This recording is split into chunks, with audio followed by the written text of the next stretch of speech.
Okay, so this is a quote by actually one of my green design heroes, William McDonough, the author of Cradle to Cradle. What we kind of have learned since the Industrial Revolution and since the whole recycling, reusing movement is that being less bad is not being good. It doesn't really work in the long term. Let's just make some comparisons, for example. The 3 R's, we've all kind of learned about them in school. A lot of people don't know that this is actually from the 1970s. It's, and it's ironically most, like green solutions right now are still based on propositions from that year. For example, we already talked about the problem with reducing. It's very hard to sustainably have a lot of people not use so much. It just is not a possible solution. The other problem is reusing. There has been a lot of people go into crafts and arts and they're like, oh, we're so green, we're reusing materials.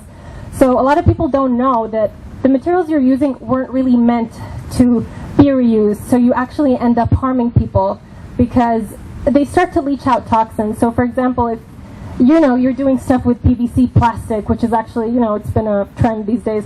PVC plastic is actually extremely toxic and you can't release toxins from it. It's also a terrible material because it cannot be recycled, but that's something else.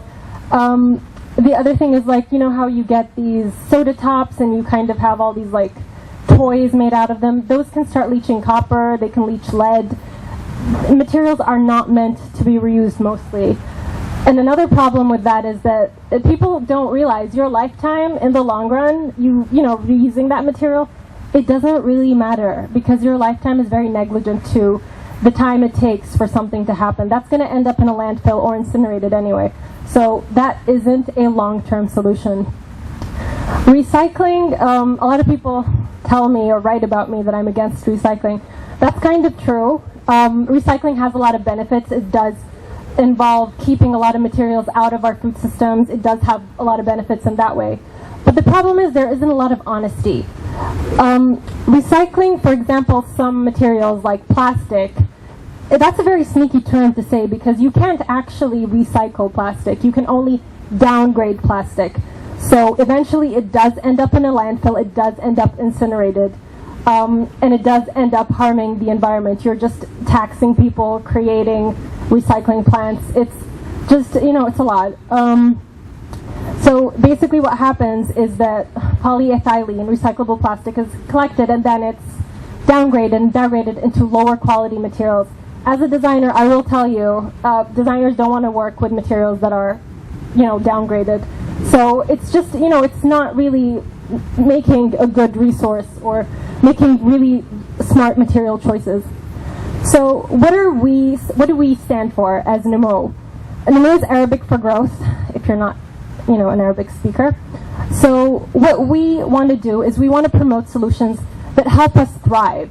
Because the problem with the idea of sustainability is that it assumes that we are in a, okay to sustain status. No, our current status is not good. It's not healthy enough to sustain. We need to really thrive beyond that at this point. And someone actually brought to my attention that you have, these arrows going in as well. And in my opinion, it is also a reminder that as we grow, we really grow from what we put out there. So it is kind of a circular economy in its own way. NUMU is not a solution. There is no one solution. NUMU is a program for everyone who wants to know exactly what NUMU is. NUMU is a strategized program of many solutions that build on each other. And it originally was my master's thesis, and it's been developed so much since then, but I actually really just started working on it in October last year. Basically what we're doing is we have one topic in a year, and we have all these projects within that topic. And we really kind of put together, we try to basically influence change within these projects, and we build up on it. So next year, for example, we'd have another project. We actually have some interesting topics, but this year what we're going to be focusing on is on biomaterials. I chose biomaterials because materials are the center of our economy, of the production cycle, and while pushing the idea of a circular economy and really helping people understand it, changing our materials is really the first step. It's really going back to the first step in a linear economy, the take part. So it's really about focusing on what you're taking, because what you're taking is going to help you design your circular process. So our first project, actually, and I do want to make it very, very clear that you are going to hear about companies, including my own, because NUMU is about driving the green economy and driving through market-based solutions. But I'm not going to focus so much on the products themselves. I'm going to focus on the change that we want from them. So I promise this is not like an advertorial. Next. So BioD. BioD is my biodisposable startup. It is the first of its kind in the UAE. It's a dedicated startup to providing biodisposables in the hotel, cafe, restaurant, and agriculture categories.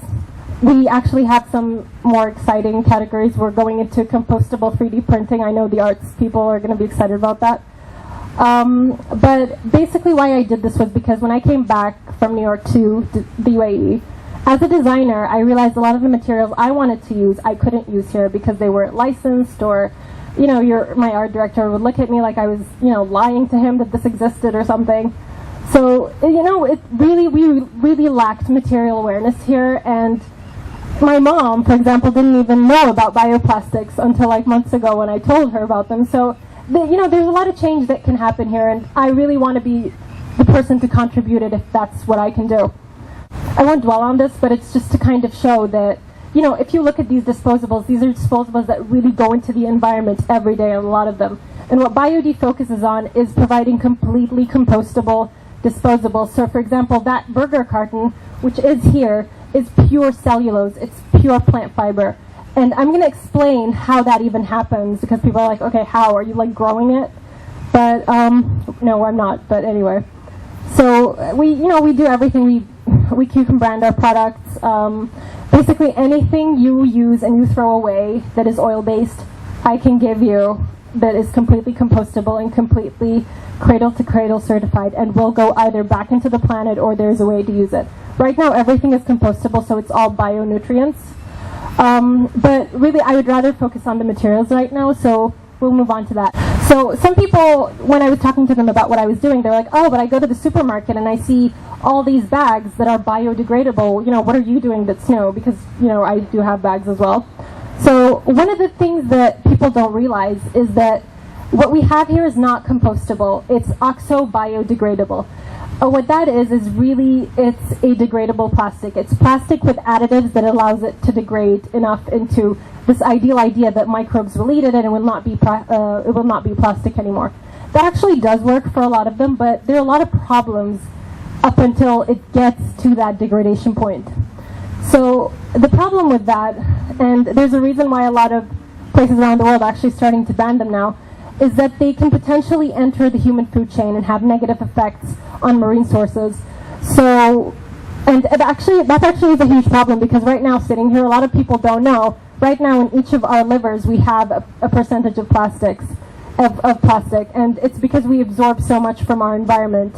Our skin is our largest absorbent, organ, and people don't know that we are, interacting with all these unnatural materials, and then people are surprised, well, why are cancers on the rise and these people are so healthy?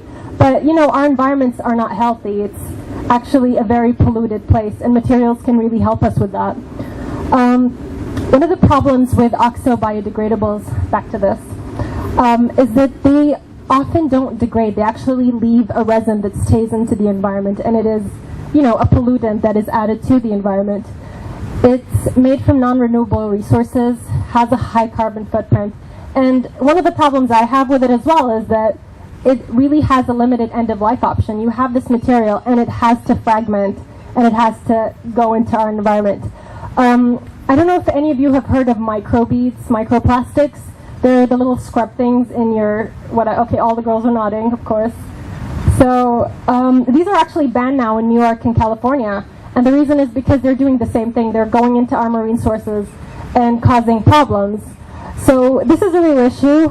And the problem I have with it is that they're very heavily promoted here. And, there's a lot of investments going into these oxo-biodegradables because naturally we are an oil-based country. It is a understandable approach to take. So what is the difference with my products? Why are they different from these? My products are compostable. And what that means is that they decompose. They go back into the earth. They're made from essentially natural resources, so they're non-toxic. And in the case of my products, they take 90 to 120 days to return back into the earth, very much like vegetable waste. They do need an aerobic environment to compost, so if they end up in a landfill, unless it's bioreactive, so if it's in a regular anaerobic landfill, they won't compost, but they're still better than oil-based disposables because they're not going to leak any gases, they're not going to affect any water supplies, and they use much less carbon to actually, they have a much less carbon footprint to be what they are. So yeah, speaking of carbon footprint, some of my products are actually made of biomass, gas that is from plant fiber, and that actually has a neutral carbon footprint because they were once plants, so they were offsetting carbon till then. So they're made from renewable resources. It's non-toxic if entering any food chain. So if my products end up in the sea and a bunch of fish started eating them, it's pretty much equal to them eating fiber. It's not going to come back and affect me as a human.